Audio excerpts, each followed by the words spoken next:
ইন্না আকরামাকুম ইনদাল্লাহি আতকাকুম। উম্মতে মুহাম্মদের শ্রেষ্ঠত্বের মাপকাঠি হচ্ছে এই আয়াত। কোন আয়াত? ইন্না আকরামাকুম। আমার আলোচনা বুঝেন তো? আচ্ছা, আমরা যে শ্রেষ্ঠত্বের অধিকারী হব, কিসের ভিত্তিতে হব? এটা একটা মাপকাঠি দরকার না? একটা ওজন দরকার না? পাল্লা দরকার না? পাল্লাটা কোরআনে কারীমের আয়াত, ইন্না আকরামাকুম ইনদাল্লাহি আতকাকুম। এখানে আল্লাহ তাআলা শর্ত জুড়াই দিচ্ছেন, নিশ্চয়ই আকরামাকুম, সর্বাধিক সম্মানিত হচ্ছে ওই ব্যক্তি, আতকাকুম, যার ভিতরে তাকওয়া বেশি, যার ভিতরে তাকওয়া বেশি, যার ভিতরে নবীর সুন্নাত বেশি, যার ভিতরে নবীর আদর্শ বেশি, যার ভিতরে মদতকারী পাওয়া যাবে, যার ভিতরে ন্যায়পরায়ণতা পাওয়া যাবে, যার ভিতরে মানব সেবা পাওয়া যাবে, যার ভিতরে মানবতা পাওয়া যাবে, সে হচ্ছে সবচেয়ে বড় আত্মা, মুত্তাকি। সে প্রথম কাতারে বসার যোগ্যতা রাখে, সে জান্নাতে সর্বপ্রথম যাওয়ার যোগ্যতা রাখে, সর্বপ্রথম। কত উদাহরণ দেওয়া যায়, কত কিছু বলা যায়, কিন্তু ভাই রমজান মাস পেয়েও কদর করতে পারলাম না। কেন এই রমজান আল্লাহ আমাকে দিলেন? কেন দিলেন এই রমজান? কেন দিলেন এই ইতিকাফ? কেন দিলেন লাইলাতুল কদর? আল্লাহর কি লাভ, কি ফায়দা আল্লাহ? যদি উম্মতে মুহাম্মদের শ্রেষ্ঠত্ব তার তাকওয়ার মধ্যে দিয়ে হয়, ঈমান আমলের মধ্য দিয়ে হয়, সৎ কাজের আদেশের মধ্য দিয়ে হয়, অসৎ কাজে বিরত থাকার মধ্য দিয়ে যদি উম্মতে মুহাম্মদের শ্রেষ্ঠত্ব হয়, লাইলাতুল কদর কি খারাপ না ভালো? ইতিকাফ করা কি খারাপ না ভালো? পাঁচ ওয়াক্ত নামাজ পড়া কি খারাপ না ভালো? রোজা রাখা খারাপ না ভালো? তাহলে আর মুত্তাকি হওয়ার জন্য কোন পথ আছে যেটা আল্লাহ আমাকে আপনাকে দেয় নাই, যেটা এখনো বাকি আছে? আমি তো একটু আগে বলে আসছি, নবী যদি আমাদেরকে পেয়ে ফেলতেন, আমরা যদি নবীকে পাইতাম, তো সাহাবীরা যে পরিমাণ আমল করত, এই পরিমাণ আমল আমাদেরও করা লাগতো। কিন্তু আমি তো খুব বাহাদুরের সাথে কথা বলি, অনেক গবেষণা করে কথা বলি, একজন সাহাবীর আমল যদি এক জায়গায় রাখা হয়, আর ওই সাহাবীদের পরের জমানা থেকে এই জমানা পর্যন্ত যদি সকল উম্মতের পাল্লা, উম্মতের আমল এক জায়গায় রাখা হয়, একজন সাহাবীর আমলের পাল্লাকে সে নিচে করতে পারবে না। দুনিয়াতে বেলাল, জান্নাতে বেলালের পায়ের আওয়াজ। দুনিয়াতে বেলাল আর জান্নাতে বেলালের, এবারে দুনিয়াতে একটি জান্নাতে হাঁটাহাঁটি করতেছে, সুবহানাল্লাহ।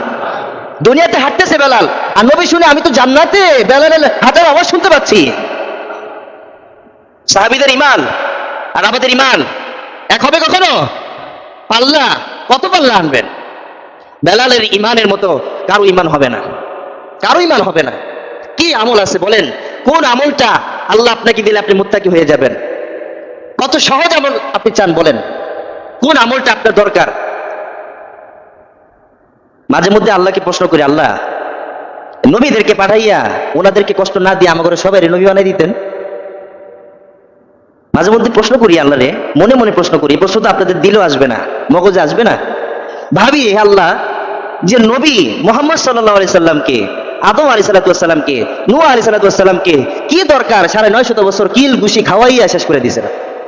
সবাই নবী বানাই দিতেন, সবাই বুঝ অনুযায়ী চলতো, নবীদেরও কষ্ট করতে হইতো না।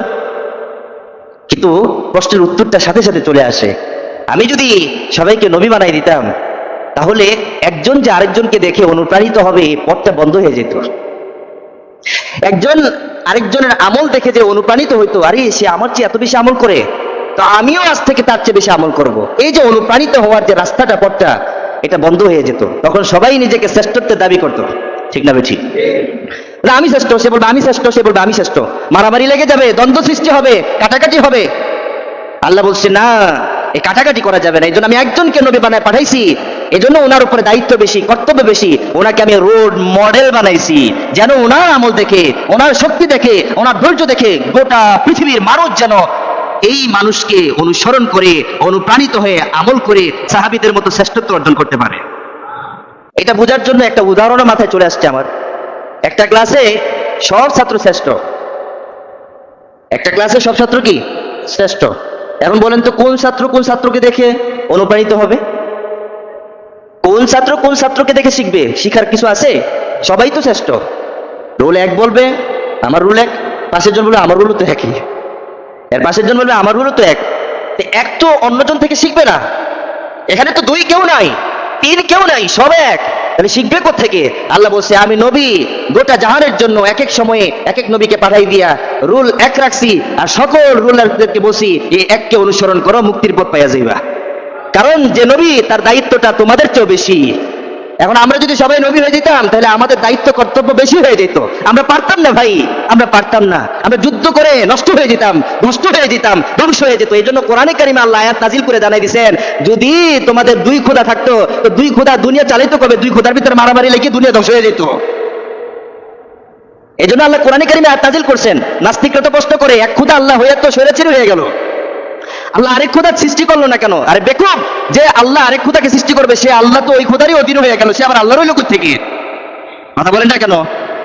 তাদের কথা অনুযায়ী বলে যে আল্লাহ তো স্বৈরাচার হয়ে গেছে, এ নিজে আল্লাহ হয়ে বসে আছে, ইনি তো চাইলে আরেকজন আল্লাহকে বানাইতে পারতো। আচ্ছা বলেন তো, এক কুমার যদি আরেক কুমারকে বানায় তো দ্বিতীয় কুমার কি ওই কুমারের মতো হবে, না ওই দ্বিতীয় কুমার প্রথম কুমারের অধীন হবে?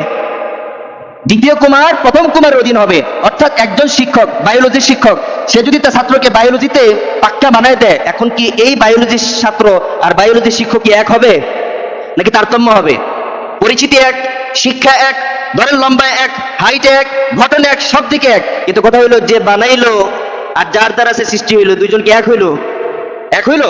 তা নাস্তিক এখানে কিসের প্রশ্ন করে? আউল ফাউল মগজ আছে, জ্ঞান আছে, কি চিন্তা নিয়ে কথা বলে? এই জন্য আল্লাহ বলছে দুইজন খোদা হলে দুনিয়া ধ্বংস হয়ে যেত, দুই আল্লাহর ভিতরে মারামারি লেগে যেত। এক আল্লাহ বলতো এইভাবে দুনিয়া চালাও, আরেক আল্লাহ বলতো না এইভাবে চলবে না ওইভাবে চালাও, তো দুই আল্লাহ নিয়ে মারামারি হয়ে যেত, দুনিয়া চলতো কিভাবে আর আমরাই বা আসতাম কিভাবে? এই জন্য আল্লাহ একজন। কয়জন বলেন? ইমান ইমান ইমান ইমানের পরিচয় আল্লাহ কয়জন? একজন। আমাদের পৃথিবীতে একজনই খোদা, আর কোনো খোদা নাই। কারোর সামনে সেজদা দেওয়া যাবে না, সেজদা একমাত্র আল্লাহর সামনে। দুনিয়াতে আর কোনো মনিব নাই, আমাদের মনিব একজনই, তিনি হচ্ছেন কে? আল্লাহ। এটা হচ্ছে ইমান ইমান। দ্বিতীয় নম্বর রিসালাত, নবী মুহাম্মদ সাল্লাল্লাহু আলাইহি ওয়াসাল্লাম। দুনিয়াতে আর কেউ নবী হয়ে আসবেন না, রাসূল হয়ে আসবেন না, কেউ নবী দাবিও করতে পারবে না, কাউকে নবী বানাইতে পারবো না, কাউকে নবী হিসেবে ভূষিত করা যাবে না। নবী একজনই ছিলেন আমাদের সময়ে, তিনার নাম মুহাম্মদুর রাসূলুল্লাহ। এই ঈমান আর আমল যদি আমাদের মধ্যে থাকে তো শ্রেষ্ঠত্ব হতে বেশি সময় লাগবে না, বলেন ইনশাআল্লাহ।